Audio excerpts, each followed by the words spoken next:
It is 10:30 at night and my entire family is asleep. Let's do this. Hello everyone, my name is Amelia, otherwise known as Instrumentalism, and happy Black History Month. So I discovered this great piece a couple of weeks ago. It's called the Voodoo Jazz Sonata by Julio Racine.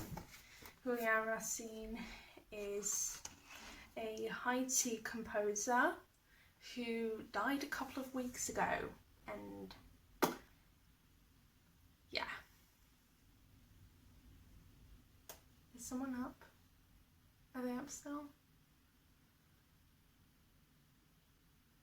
Oh well. I really like this piece and you should all go listen to it, but first I'm gonna provide some analysis, but if you want to listen to it first, then do that. I will provide a link to the recording in the description. It's a really good recording, everyone should listen to it. So first of all, I'm going to touch on the subject that I don't really know much about as someone who is not Haitian. The voodoo and the jazz styles incorporated into this piece. So from the research that I did, this piece involves a lot of free melodies. The melodies go on for a while, they're very stretched out, and they all kind of seem to flow into each other, and I think that's really nice actually. I'll talk more about that later. There's also a very strong bass line provided obviously in the piano accompaniment because it is just for flute and piano. But there is, yes, a very strong bass line. This is very noticeable in the second subject of the first movement and at the beginning of the third, because while the flute is going da da da da da da da da da da da,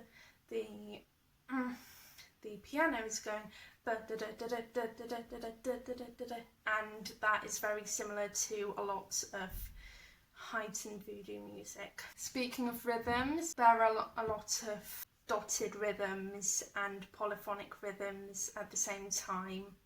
Again, that comes from a lot of that. And obviously, since voodoo is a religion, there are a lot of repeated melodies, as there would be in any religious piece. Now, onto the jazz thing, which I know a bit more about. Racine uses lots of jazz type rhythms. I touched on this a bit earlier with the bass rhythms throughout, and also a lot of dotted rhythms in the main melody as well, and as well as swan quavers. There's a lot of jazz ornamentation like architecturas, and it has a very improvisational feel to it at a lot of points, significantly in the first movement, not so much in the other two, but very much. You can tell that from the first movement. There's also a lot of complex seventh chords, which you see in the slower sections, especially like the first movement in general, and a lot of it in the second movement as well.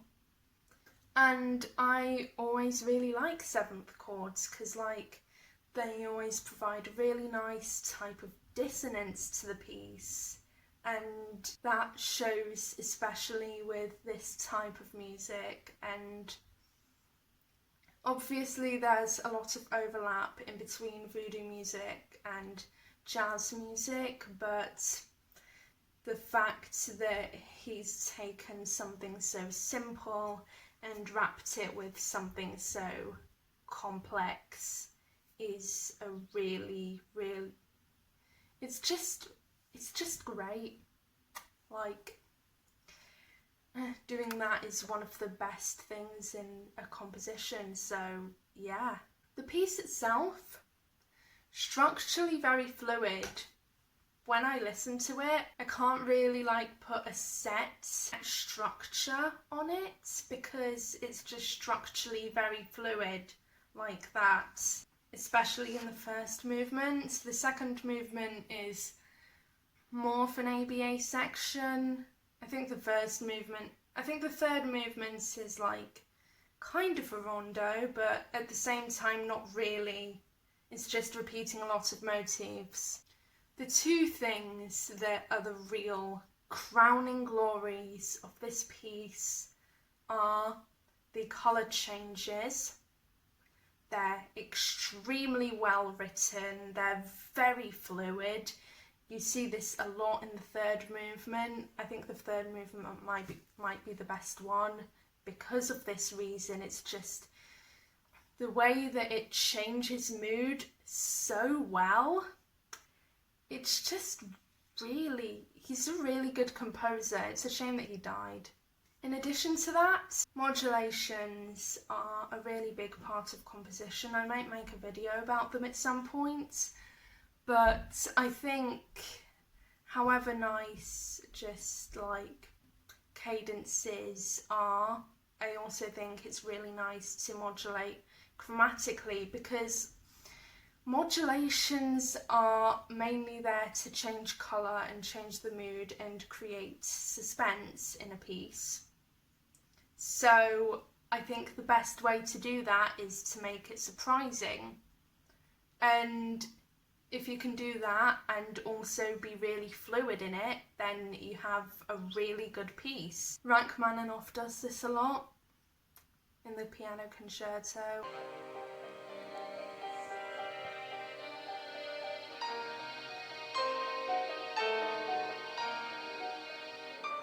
I think sometimes you need to break the rules and push the boundaries a bit, especially with modulations.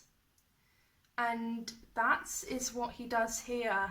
And this comes through, I think some of the best places are bars 154 of the third movement and bar 158 of the third movement. It just modulates so well. I mean, it's amazing really how good this piece is. This video was very short. I just wanted to say how much I love this piece because it's really good. If I don't sound enthusiastic, it's because it's 10:30. Yeah, that's it. Also, the title of this video was probably clickbait, I'm sorry. If you want to check out the recording, then look in the description. I have also provided lots of BLM funds and petitions for you to sign, so happy Black History Month, everyone.